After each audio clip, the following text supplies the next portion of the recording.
the dais.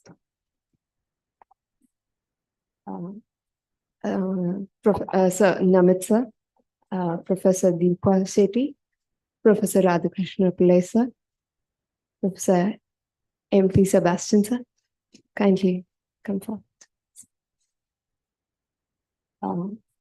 Sir Namit sir, Professor Deepa Sethi, Professor Radhakrishna Pillai sir, Professor M.P. Sebastian sir, kindly come forward. Light, a symbol of prosperity and brightness. Let's inaugurate this auspicious day by lighting the ceremonial lamp. I request all the dignitaries for the same.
A very warm good morning to one and all. It is a pleasure to start today with such bright faces who are here to eagerly share their opinions and perspectives on much discussed topic, cybersecurity.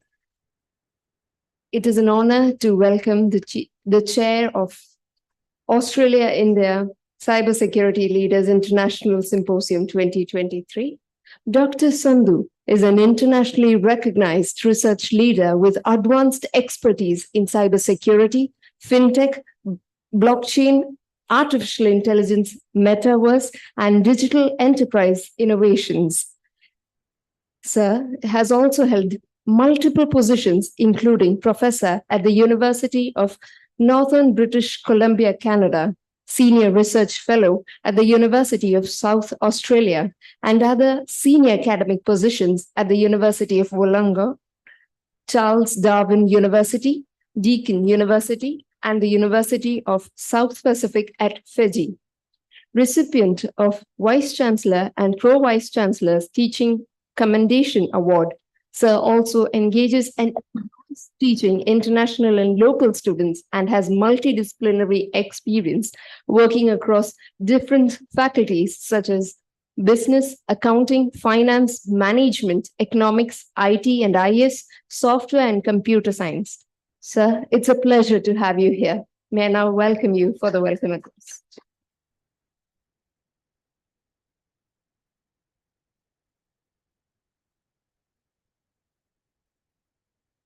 Thank you. Good morning, everybody, and a very warm welcome this morning to every one of you, colleagues, friends, students, and Professor Deepa Sethi. A very kind welcome to you also. And I'm delighted to be here on the invitation of my colleagues.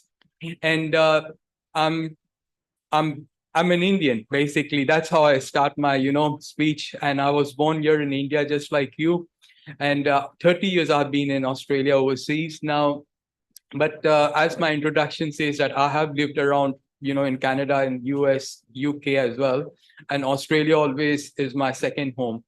So to give you a brief background about this was a grant that I received last year from the Australian government. Actually, this year it was.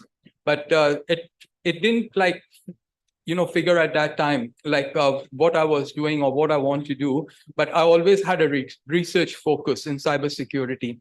So there were a lot of people I consulted and I said, look, I'm applying for this grant. And they said, look, no way you're going to get it. It's only one. So out of 34 million people, only one grant has been given for cybersecurity. So I'm very, very grateful to, God, to my, to the people who are there in the Australian government to put such a big responsibility on me in executing this project. But overall, it was a very good experience. So this can happen. Either I don't get the grant because the odds were very high, 1 in 34 million, or second thing was that I will learn something, you know. And I spoke to people in big universities in Melbourne and Sydney, and they said, look, they have applied for 15 years, they didn't get one. So I thought maybe I'm not one of them. So 3 months later, I'm sitting in my office going through like 50 emails. And then I come across like, a congratulation in the subject. So I didn't read that email. I thought it's spam. Sometimes, people send you so many spam emails every morning. So in the evening, I went home and again, I looked at that email. I said, let's see what it is there. So it said, look, your application has been, approved and and we are delighted to let you know your grant has been, now been given to you. So I was very thrilled. Next morning, I rang them up. They said, yes, that's right. So I shared that information with Professor Deepa and all. And we basically look at, collaboration. And I would like to put up a website, please. Can I do it from here? Can I do the website on the screen? Oh, okay, that's okay. So it's called aihub.com. So aihub8.com. So you can have a look at this website. And what it offers is a platform, a digital platform for everyone. All of you, including your students, including your faculty, your supervisors, whoever wants to come aboard and wants to do research. So research is also, we are very flexible. We are in cybersecurity space, as the grant suggests that. Also, we are in digital innovation. We do a lot of work in that area. Quantum computing, I'm doing a bit of work with that with some of my colleagues in the US. And apart from that, fintech, blockchain, and anything that, you want to come bring on board and you say, look, like we want to do something in this space, I'm more than happy to, to welcome you. And also it's a international experience. Sometimes we do research, very good research, like, within universities, but it doesn't reach us out to the industry. So today what we are trying to do is that with internet technology, with websites, with apps, we're trying many people to come, on board so that everybody can share something. So have a look at the AI Hub. I'm the director of AI Hub, and this is a very, very interesting, platform. And we also consult to the government and to the businesses, industry. Now, I was at Hotel Leela Palace just this week on Monday, and we had a large number of government group from the central government, state government, interstate. We had a lot of people who were from the technology platform, new startups, people who want to do something. And just recently, before I was coming, I left Australia. I got an email. One of my friend, he's a surgeon in California, and he saw one of those companies, AI Medics, and that company happens to be in Australia. And you don't know where people want to connect. Now he wants to know more about that, maybe a startup venture investment, capital injection, whatever. At least it's a step forward. So it's always good to collaborate and to know people who would be interested in you. If you are a researcher, there might be somebody who will be interested in you in your research. There might be somebody who might be interested in your startup. Somebody might be interested in knowing, even in academia. Somebody might be interested in your teaching, anything, so we can all share it together. So the platform is very, very, welcoming for everybody. And we are also slowly expanding to Canada and the US. But anything that you want to bring aboard, please feel free to talk to me or even shoot me an email. I'm always there, or you can call me up, whichever way is possible. And I always enjoy coming to IAMK. This is my second visit. And last visit was last year in December, which was fantastic. And it's a beautiful space where I've met students, I've met colleagues. I gave a presentation last time to one of your MBA groups here on fintech. And at the same time, like, it was very, very welcoming to come back here again. And I look forward to interacting with you today. Thank you.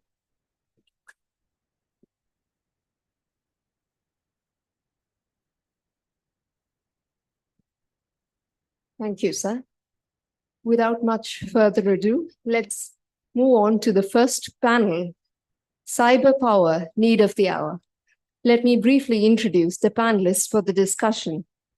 Panelist 1, Deepika Raipur, is a cybersecurity and privacy visionary with over 15 years of experience at intersection of law, technology, and disruptive innovation.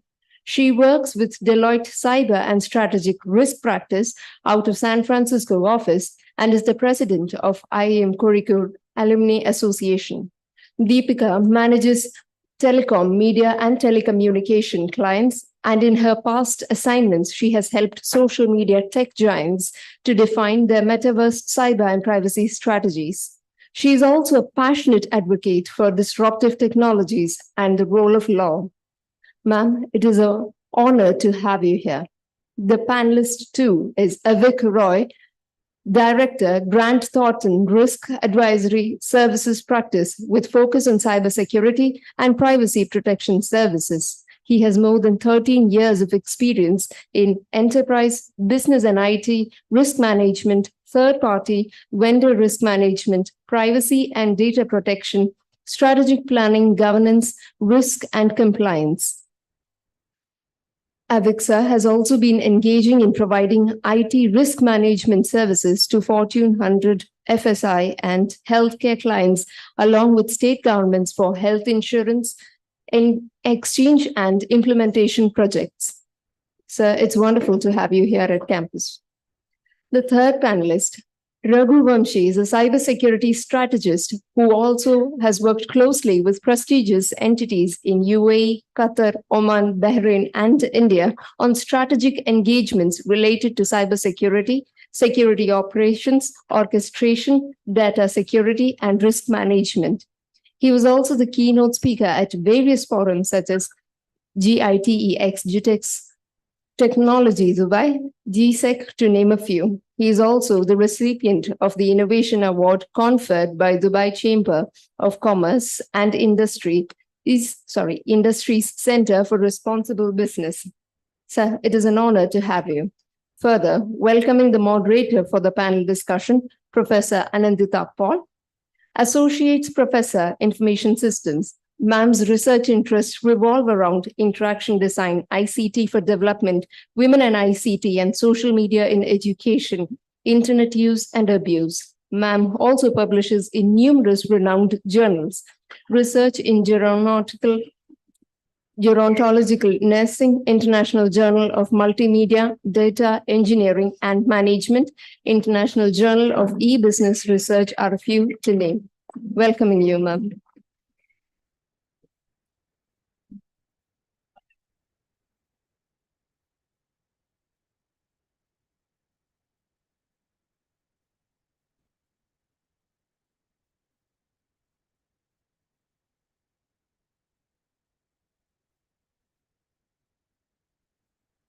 Good morning, everyone. I feel pretty lonely here with all my panelists out there. But anyways, thanks to Zoom. And welcome to all the panelists. And I'm really grateful that you could find time out to join us today to share your insights. So as you know, today's theme for this panel is cyber power, the need of the hour. Right? Kind of it rhymes, but so it's interesting because we all know the importance of cybersecurity, and it's an evolving landscape of cyber threat, cyber crime. So cybersecurity is something which has become even more important right now. And recently, there was a lot of focus, even in the G20 summit, when Prime Minister Modi was also talking about being self-reliant about cybersecurity. India needs to be self-reliant and needs to be a thought leader and so on. So kind of makes it even more timely for us to be having this symposium, and today's panel even more interesting. Hopefully is going to be on cyber power. So when we talk of cyber power, and I was looking up some of the terminologies related to it, cyber power, is it defined well or not? So I didn't really find a proper definition as such. So I just thought, being an academic, it's a good idea to have a kind of a way to understand what cyber power is, and then we can probably take it from there. So I just framed my own little definition. Cyber power is about summoning the forces that benefit from having a robust cybersecurity framework in place In order to achieve so, multiple bodies need to come together, be it the legal professional, policymakers, the private sector, and of course, academia. So that is where I think it's more important for all of us to have this discussion today. Okay, so I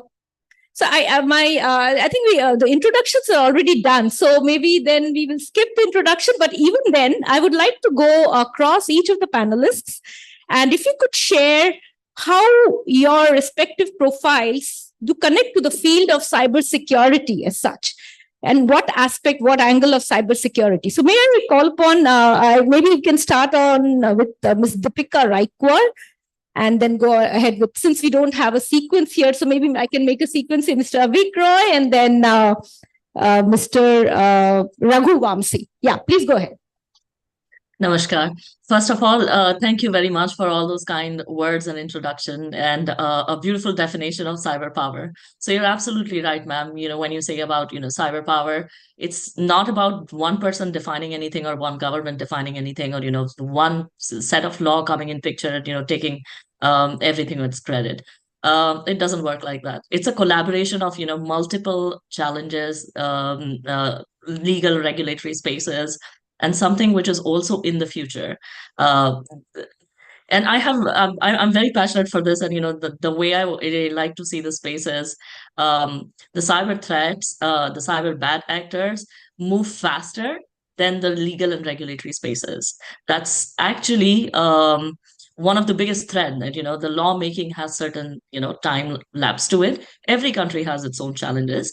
Institutions have their own challenges of, once the law is made, then to adopt it, and then to, audit it, etc., strategize it at different stages in its life cycle.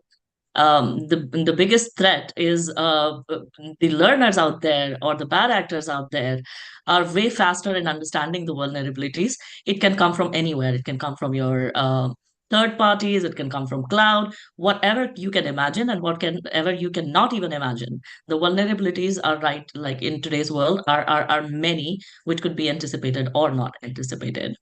So cyber power is definitely need of the hour in terms of both lawmaking, implementing, and the vision. You briefly asked about as a professional, how do and what do we see in our practice and industry? So I work for Deloitte Consulting, and risk and cyber strategy is my vertical, where I'm a part of the team where we basically work with TMT clients, and these are large scale operations in literally telecom, social media, and telecommunications, and large scale social media clients, and different profiles like that. And there we see that, while a large-scale organization gets prepared for implementation of one law, there's something which is already overdue, or there's something which is already, upcoming. And having said that, while the adaptation is regular, consistent, the strategy is also being, getting developed, the vulnerabilities and things which can get hacked are so many. My favorite example is who would have thought that MGM hotels, the chain, and then the recent cyber hacks which happened in Vegas would actually put the entire city and a huge hotel to a halt, and a lot of people stranded. This is some incident which has just happened like a few weeks back, a month back. So cyber, the need of cyber and understanding, how cyber component and protecting your cyber environment, and not only cyber but privacy also to some bit to it, are very, very critical to organizations these days. And it's in the least possible words, I could say that the better, the further you see, the more prepared you are, irrespective of whether there are legal frameworks available or not. The further an enterprise can go today. So that's the going sentiment which we see in the industry. And not only the established companies, the startups, especially in the West Coast, the startups, the new enterprises, mid-sized enterprises, large enterprises, almost in every vertical and space, may it be TMT, may it be government sector, may it be life sciences, everybody has some or the other cyber component. to it. Even large scale manufacturing companies, their supply chain vulnerabilities are, generally where the need of the cyber is very high. I would pause and see if you have any other comments or questions for me. And I'm not sure that, how am I doing on the time? Oh, thank you so much. So let's move on to Mr. Avik Roy. Yeah. Thank you. First of all, thank you everyone for the opportunity over here. It looks like just a few years back when I was on the other side of the table, it's always good to come back to IMK with bring so great memories. As a career consultant who joined Deloitte from the IMK campus as a cyber consultant, I have almost like 13 years of experience and have gone across multiple organizations, lifetime consultant across Deloitte, PwC, and working for Grant Thornton right now. I've worked across multiple geographies in India, then US, and then UK. Pretty much carrying forward what Deepika said, cyber is the need of the hour. There is hardly a business right now which does not have a cyber presence.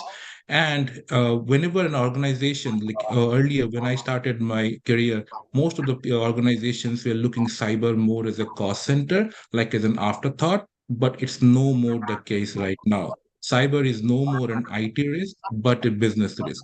Now, what does that mean? It means cyber is one of the most strategic and operational risks that a business is looking at and is getting more and more attention from the board of directors. All the eyes are there. There are so many regulatory requirements, not only in US, but all over the world that are coming in. But that's only the one aspect, risk and compliance aspect. Do the companies need to take care of the cyber risk as part of their operations? Yes, because the cost of non-compliance is very high. And we always hear so many of the breaches happening from time to time, like a Target breach that happened, then the Capital One breach that happened, then the MGM Resorts breach that happened. So the common aspect that we have all come to accept is breaches will happen. That's you cannot stop it, but the target is to ensure that you can make your security infrastructure as much strong as possible so that even though if the threat actors are able to come in within your environment, they should not be able to get cause much more damage. And how you do that, that's where your the cost benefit analysis and the need of starting early. You always need to kind of stay ahead of your opponents or threat actors. Be aware of what are the areas, if information is power, where are your information assets, what are the vulnerabilities that are affecting your assets. Doing that analysis from time to time, staying ahead of your threat actors, trying to know, okay, which are your most vulnerable and most like crown jewels, where is the most critical data is, what are the controls that you can kind of implement to kind of keep your threat actors away. So it's always said the CISO or the chief information security officer, they cannot sleep well in the night because it's always keeping them awake that, okay, where is the next threat coming to me? Where is the next attack coming to me? Particularly with all the radicalization or like transformation of the technology we have with the cloud services coming in, the organizations going the cloud infrastructure, the kind of cyber threats have kind of multiplied manifold. There is no end, like what from which side the actions can be. So it's important to kind of take stock of the different threat actors, ensure that the right applications are made and the steps are taken. Thank you so much, Vic. Yes, over to you, Raghu. Thank you, and thanks for having me on the panel. It actually feels good to be here from the IMK side talking about cyber, which was never discussed earlier. And then I have folks across coming in from US, India, and I'm happy to represent Middle East here to bring in a different perspective. I was a campus intern to one of the entities in the Middle East, and I stumbled upon cybersecurity. Then I thought, okay, let me just give it a try. What could go wrong? Probably I'll go back to the mainstream consulting, what like most of us do from the IIM. Then I found interest in this. Then I started learning more about the attacks, what happened, how you can actually make a real world difference. That was very interesting for me. That kept me going towards that stream. So I was doing risk consulting initially. And even when you talk about the risk consulting, linking it back to what Deepika has mentioned, what Avik has mentioned, things have changed drastically. Even there are few regulations which have come up in the Middle East where they mandate for cybersecurity strategy from the time the application development is happening. It's not about a product is developed. Now, what do you want to do with the product? No, that's not the case anymore. The case is constantly develop your cybersecurity approach along with the development so that when the tool or when a product is ready, you have it in a full 360-degree spectrum where you have a security. Second thing, earlier the scenario was if there is an attack, okay, let's talk about what do you need to mitigate it, post that. But now people are seeing that a lot of banks getting attacked, a lot of airlines getting attacked, right? And there's a lot of breach. One of the biggest data breaches, what we all have Aadhaar cards. So what Aadhaar is one of the biggest data breach, which the data is available across, right? So now people are seeing the impact of cybersecurity, how it can be mitigated. So there have been proactive measures. Earlier, it used to be a scenario of if something happens, or let's have a firewall kind of a solution. Everything which happens within the firewall, it's absolutely fine. Anything outside, it doesn't matter to us because we are not part of that network. But now it is completely decentralized. Like how I'm connecting from Dubai, there are people connecting from US, people connecting from India, right? It's all decentralized. We need to ensure everything is safe and secure. So it's more of proactive security. That is why it kind of, our tagline, what we spoke about, cyber power is the need of the hour, makes absolute sense now because we are seeing the difference. We are on the Zoom call. The data is stored somewhere else. The servers are somewhere else. The data has to be protected. We are talking about a lot of confidentiality. We are talking about a lot of names. Some of the names thrown there from their side, my side. We're going to discuss all these things. So yes, definitely we need cyber, and I'm happy to see such initiative from IMK. Yeah. In the interest of time, actually. So yeah, I think we covered a lot of things on awareness and the need for cybersecurity, prevention aspects. But eventually, when you think of cybersecurity, there are, of course, one thing is prevention. The other part of it is, trying to take measures of appropriate measures in terms of, after the event, right? So there are a lot of post cyber security issues also. So I believe the legal bodies would be more, we look up to them about, how this can be enforced, how proper measures can be enforced in terms of having, that kind of awareness or kind of, kind of constraints that can stop such things to happen. So, I mean, could you throw some light, Ms. Deepika? Of course, and definitely not only me and my colleagues on the call can also, chime in here. See, after a breach happens, some jurisdictions have very well-defined laws and procedures in place. The post-breach scenario is absolutely different, jurisdiction to jurisdiction, country to country, and the local requirements, etc. Now, this comes when you have well-defined laws in place to handle the breach, to handle the cybersecurity, etc. But most of the budding, jurisdictions do not really have a firm set of laws available as of now. Some of the most developed countries and growth economies also are in the step of just simultaneously keep this brick by brick, construct this entire infra of cyber regulations. For instance, in India, there is still a cyber regulation which is proposed. It is not passed. The national cybersecurity strategy is still, it will take a little time further. However, the only operational act is a 2008, the Information Technology Act. So, but what happens in between is something where the world is full of complexities. Everything is going to turn meaning. You find some compliances, some guidance in one law, another in some other law.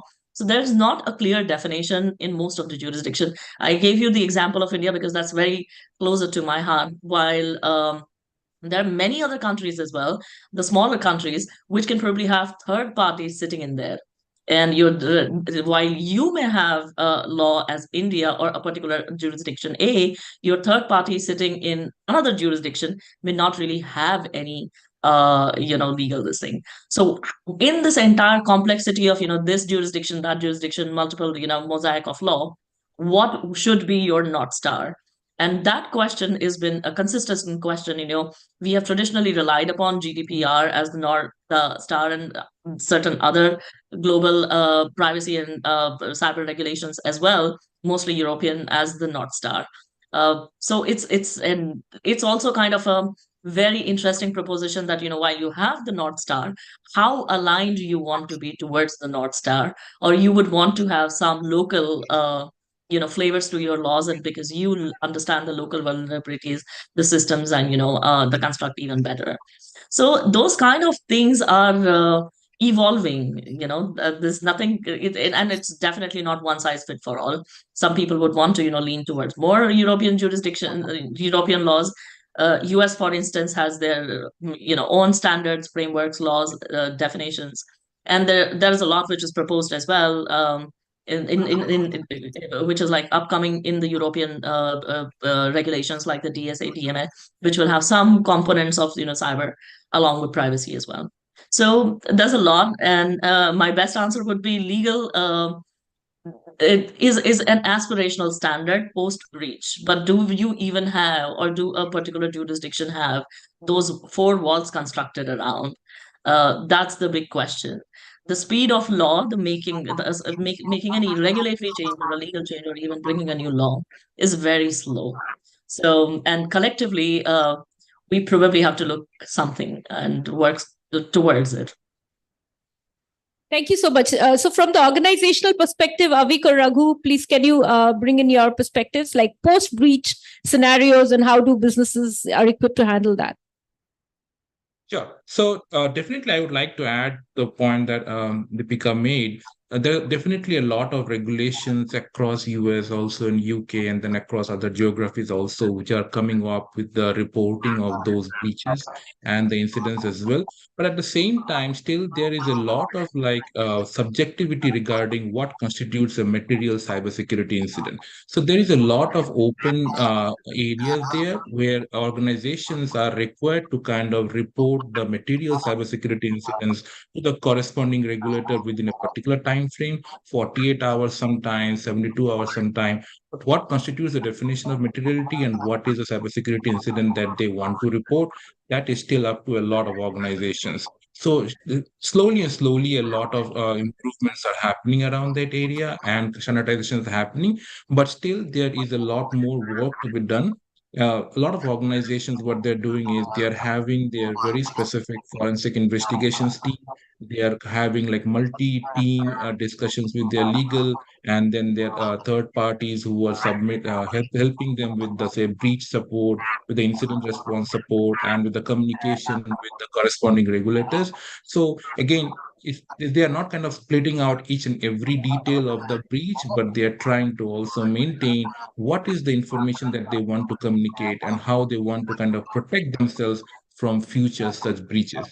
Is that a one-time plan? No, they have to kind of share, okay, what I'm going to do in the next short term, 0 to 3 months, 3 to 6 months, and 6 to 12 months. And also, they also need to kind of explain, okay, what are the customers who have been involved? What are the type of data that has been breached? Is it like say only name, address, email ID of the basic PIIs, or are there like financial information involved? Are there health information involved? So based on that, like for financial information, there are different rules, laws there. Then for health information, HIPAA is a very prominent regulation that comes into place in US region at least. So, and also like if he's a European citizen, then other GDPR and other laws come as well. So depending upon the type of information and the type of jurisdiction, and also based on like cloud infrastructure being used, where the data is being located right now, many such parameters come into place, and then the organizations have to come up with those plans. Okay, what I'm going to report, whom to report, and what the compensation I'm going to provide.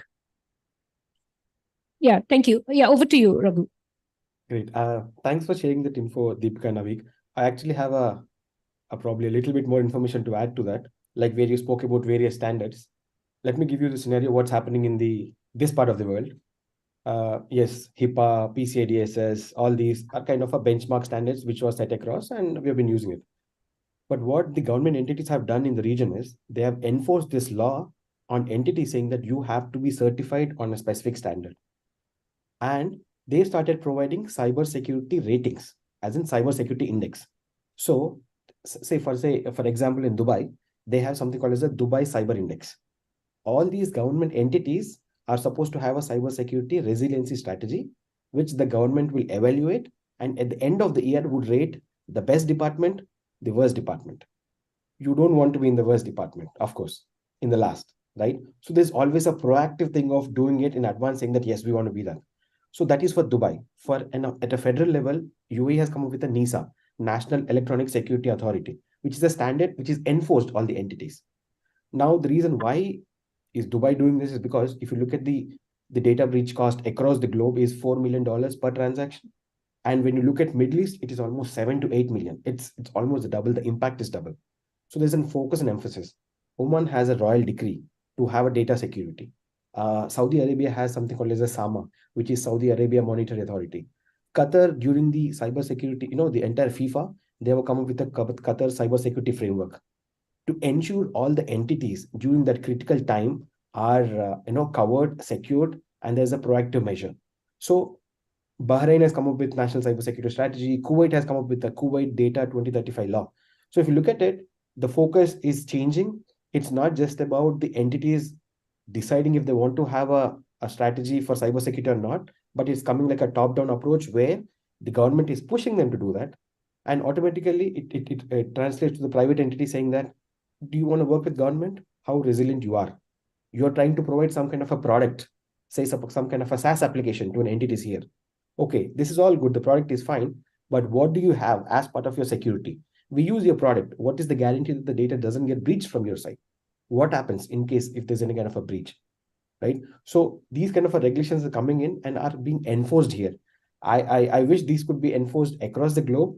I know it is very challenging to push something like this, but it somehow worked out here. And this could actually make some difference because you're talking about a proactive containment of any kind of a breach by having these measures in place. Of course, if there's an attack, there is no specific entity which says that we are completely cyber risk free. There's always a residual risk, right? So it all depends on how much you would like to minimize and how do you take it forward from there. That's it from my side. Yeah, thank you. So since we have 6 more minutes, I would ask the audiences if they have any specific, any pressing questions, please. Yeah, may I? You can introduce yourself.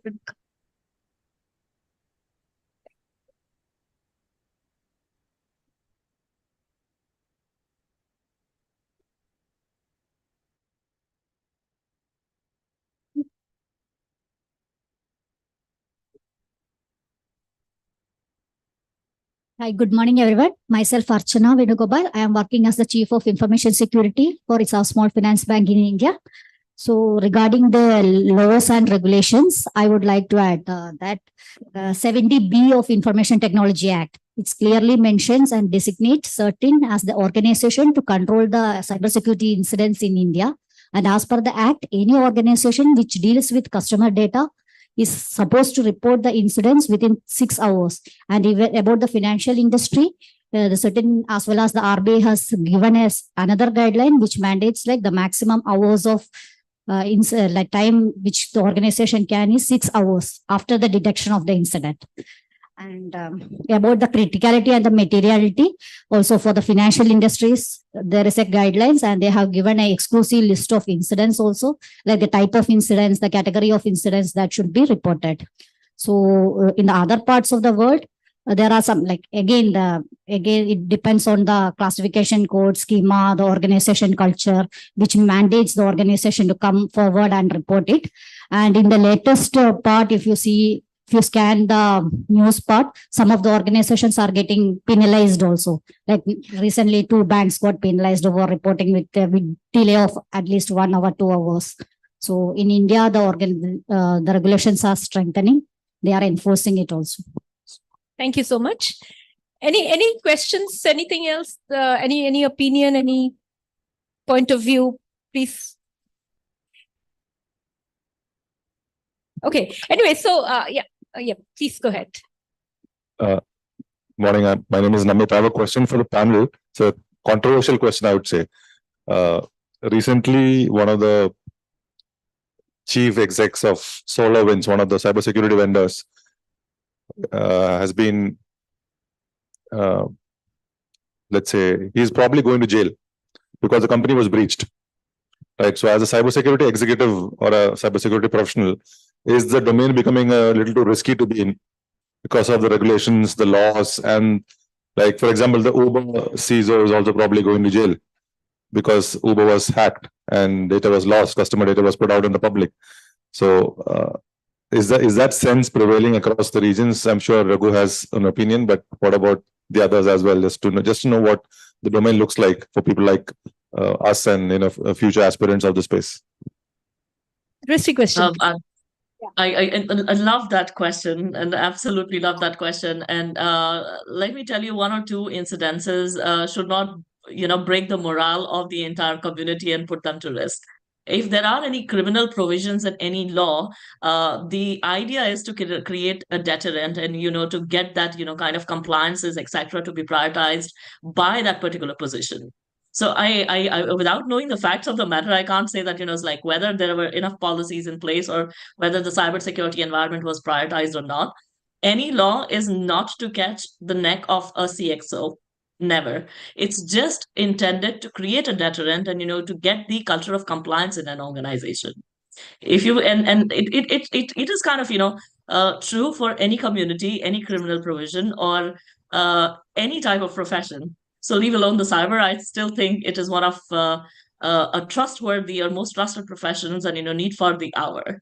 So Namit, and we want to make sure that, you don't go to jail or anybody else go to jail from the cyber community. We just want to make sure that, our compliances are up to the highest standard, and law is not draconian. It's just a deterrent creation for having the culture of compliance. I hope that opinion helps.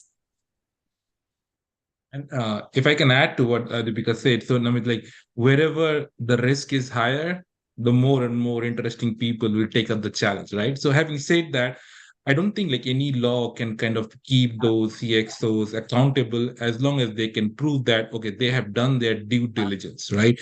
As a human and as a cyber risk professional, we always know breaches are going to happen. Either today or everyone in the CX cybersecurity community, we have come to accept that. Important part is, are we ready for that? Are we at least have done our due diligence, whatever we could have done earlier to kind of identify our crown jewels and ensure that the appropriate controls. Now, yes, there's a lot of subjectivity behind that, but as long as those can be shown that appropriate processes were taken with the information that people had at that point of time, they should be able to get with that. Having said that, the recent SEC cyber ruling, as you mentioned, definitely is kind of stirring up a lot of mess. So if the trend goes, there are opportunities that a lot of other organizations might come in the picture as well. So those things I think will be playing out shortly in future. But we all hope as a cybersecurity community, the CISOs are not kind of make the scapegoats, because otherwise people will not want to become the CISOs and the organizations will not be cyber reliant anymore. Thank you. Yeah, please go ahead, Raghu. Are you saying something? In the interest of time, I'll just add a very short thing in terms of a practical approach to this. What Avika mentioned about due diligence, that is the reason most of the CISOs try to incorporate something like a Forrester study or a Gartner report saying that, we have done this study based on this report. This is the reason why we are going into the product. There is no entity which is cyber free, right? Cyber risk free. Is either an entity which is attacked or the entity which is going to be attacked. Now, how you are going to be prepared for that? What matters, right? So here, the CISOs or the cybersecurity teams that do the due diligence in terms of Forrester reports, any kind of an analysis saying that we have covered 1, 2, 3, 4, 5 products. Out of this, we feel this product is better suited for the, and they need to have a management committee meeting to agree on a risk, saying that even in case of a risk, what is the acceptable risk level? What is okay for the organization, and we can live with it. So that also comes into play, wherein it will help them to safeguard themselves. And I'm sure why Namit had this question, we had some offline discussions as well. Namit is my senior, by the way. So great. Yeah, I think I was reading a paper where they were talking about, what kind of, so the kind of, they were doing a personality test of an employee to or a candidate to understand whether they are fit for the position or not. So the human factors of it. So great. I think that's it. We are actually just touching time. So I think we will stop here now. And I think thank you to our panelists. Thank you to everyone else to listen to them, and I hope we all benefited out of it. So all cheers to cyber powerful, right? We all need to be cyber powerful. Thank you so much. Thank you so much. Namaskar. Thank you, everyone.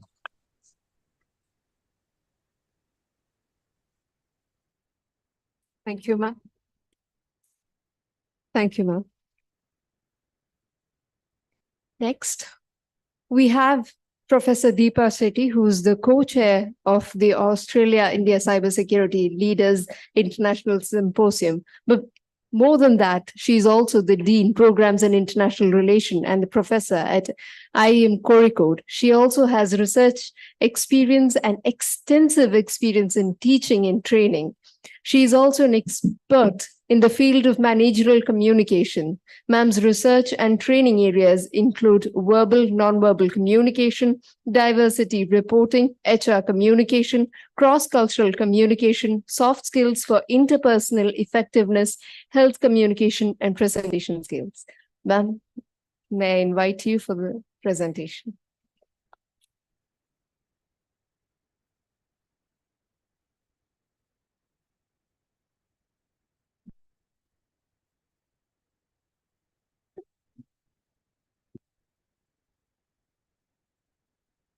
Professor Kamaljeet Sandhu, the Director of AI Hub and the Chair of this program, distinguished guests, fellow enthusiasts of cybersecurity. I would just make a correction to what Meera introduced me as. I'm now the Dean of Outreach, Executive Education, and Internationalization, but it's okay. It's a recent transition, so it's okay. And before I talk about the topic that I have chosen, I would like to give a background of how I happen to be in cybersecurity. Like, you must be wondering, what is a communication faculty doing in cybersecurity? So when I had a conversation with Professor Kamaljeet Sandhu, when he called, he said, this is what I'm planning, and would you love to join? I said, yes, I would like to join, but I don't think I'm an expert in cybersecurity. And so he said, what do you do? And I talked about a few things. And while the discussion was happening, it struck to me that, yes, cybersecurity has a lot to do with me, because it has a lot to do with every human being. We are all on social media platforms. I think more than we are there in the real world, we are in the real world. And while that conversation was happening, I got an idea that, yes, we talk about sentiment analysis. We talk about a lot of research methods in our core areas. But then how is it to do with data compromise? How is it that people pick those sentiments? We all have observed, right? Even laymen, even those who are not experts in technical, as my colleagues here are, we all know how we are thinking of something, and the moment we open Google, it's already read our mind. You already know a lot of things there. So that was the point where I said, yes, I should be working on it. And then I shared my part of the contribution in terms of how our behaviors on social media platforms play an important role in compromising data and sharing a lot of information. We are very enthusiastic, right? Whatever is happening in our life, we share on Insta and other things. And only yesterday I was listening to someone who said, Insta and Snapchat is something where nothing gets deleted. Right? No, you might delete it, but then it's always there. So, and what is this web that collects all our sentiments, and you never know how it will be used against us. So that is where I came into the picture, and thanks to Professor Sandhu to incorporate me in the project. So we are a team of three people leading this project. He is the head. He comes from the banking and finance sector. He brings those aspects to the cybersecurity project. And we have Professor Amlan, who is from the Calcutta University and also an adjunct faculty at IIIT Delhi. He is a core cybersecurity, right? So he talks about the models and other things. And I come from the communication part, where I'm looking at the word choice, the kind of phrases that we use, the kind of posts that we have. How does that compromise and maybe sabotage our data, our privacy, and all those things. So, and I stand here today to explore a fascinating and somewhat paradoxical topic, unmasking the paradox, how sentiment analysis can compromise cybersecurity. So that's my topic. So in our digital age, sentiment analysis is which is powered by artificial intelligence and machine learning. It has come out as an important tool for understanding and harnessing the emotional undercurrents of our interactions online. It allows us to decode user sentiment, providing valuable insights for businesses. I'm sure we all are doing it, marketers and policymakers. However, as we delve into this area, we uncover a complex web of challenges. And that may inadvertently, again, I'm saying inadvertently, weaken the foundation of our cybersecurity. And I'll quickly talk about this. I know I have only 10 minutes before the tea break. So what are the intricacies of this paradox? First of all, the power of sentiment analysis. And what is that? It has revolutionized our ability to leverage the emotions, attitudes, and trends expressed by users on the internet. Applications are diverse, from enhancing customer experiences to shaping public opinions. And that is where we fear that the complexities of sentiment analysis can compromise cybersecurity. I started my topic by saying paradoxes. So this may not initially sound very interesting because I'm talking about how an important tool like sentiment analysis can also adversely impact. So this wealth that we get through the sentiment analysis, the wealth of data is a double-edged sword. Cyber criminals can harness this context to craft highly convincing phishing mails, and we all are at the receiving end, luring users to clicking on malicious links. Most of us end up doing that, or disclosing sensitive information. For example, a cyber criminal might just use sentiment analysis tool to identify a user experiencing a significant life event, such as a wedding or a job change, and send a targeted phishing email related to that event. So we are emotionally vulnerable at that point in time, and more likely to fall for such a deception. Then talking about the social engineering model, which further gets magnified here, where sentiment analysis can enable cyber criminals to go beyond simply gathering data and information for attacks. And what is that? It can help them gain trust of their victims. Victims sounds scary, but yes. So by analyzing the emotional cues in the user's posts, attackers can craft personalized messages that seem empathetic and genuine. And it's the basic 9 emotions. When we are overwhelmed by one of those, we take the refuge of the social media, right? And I'm talking of the 9 basic emotions, the Navarasas. So whether you're extremely happy or extremely sad or extremely sorrowful, that's where eventually you turn to. And that is a point we become vulnerable. And that's what helps the cyber criminals. Making the recipient more likely to lower their guard. And we have all experienced it. This elevates the threat of social engineering to new levels, and where trust is established more easily, and consequently, nefarious objectives are achieved with greater success. So scary, right?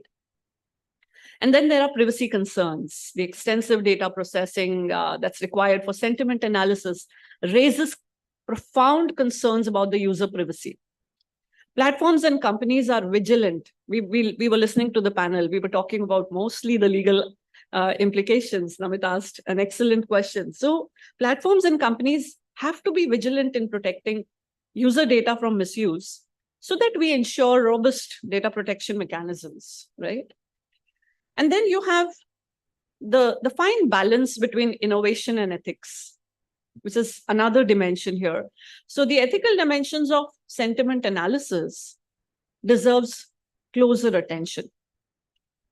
The fine line between gathering data for legitimate purposes and breaching privacy calls for a robust ethical framework. And that's where the gap is. The gathering of vast amounts of data must be conducted responsibly and ethically. And that fine line has to be taken care of. Transparency about data collection and usage is vital to maintaining trust and sentimentality. There is a possibility of turning sentiment analysis into cybersecurity asset. And how do we do that? While this particular genre of methodology, sentiment analysis, introduces new challenges, it also offers potential to be harnessed for cybersecurity. And how do we do that? By analyzing user sentiments, organizations can easily detect early signs of bullying, cyber attacks, sexual harassment online, and other malicious activities. For example, identifying spikes in negative sentiment can signal the presence of a potential issue. So a couple of months ago, when I wrote an article for the Forbes India regarding the chat GPT, who should control it? What came before, the egg or the chicken, right? So definitely we invented all these things. But then are we controlling these, or they have controlled us, or we have empowered these AI tools to control us? So that's where the question lies. And so it's all about using certain things, identifying the threats involved, and making the right use. So how do we mitigate the risk? We all know educating the users is one, AI-based security solutions. So yes, in Hindi, they say, lohe ko loha kaata hai, right? Iron cuts iron. So what does that mean? It simply means in order to be to have an effective cybersecurity mechanism in place, we also have to use another AI tool to ensure that. As pointed out by Deepika and all our colleagues about the legal strength, the creation of 4 walls is equally important. It's not just the reactive measures, but proactive measures which are the need of the hour. Content moderation and reporting, then you have the ethics part of AI development. A lot of work has to go, and I'm sure the technical hands sitting here, the entire IS area, you are looking into how technically we can make our interactions stronger on social media. And then finally, collaboration and transparency. That's where the trick lies. Cyberspace is no more the domain of one particular domain, right? It's not the domain of one particular kind of people. You don't say that only the people working in IT have some information about cybersecurity. It has to become a right. We as individuals, whether as users of social media or in any capacity, we need to be aware, and that happens with collaboration. That happens with the openness. When I ask my colleague sitting here, Anandita, this is what it is. Can you help me understand what it is? Because we may not all be experts in the technical aspects, but the behavioral aspect of our social media interaction definitely leads to a lot of concerns which are to be addressed together. So by embracing innovation while respecting ethical perspectives, and by fostering collaboration amongst stakeholders, definitely we can navigate this intricate landscape. So together we can shape a more secure, informed, and resilient digital future. Thank you so much for your patient listening.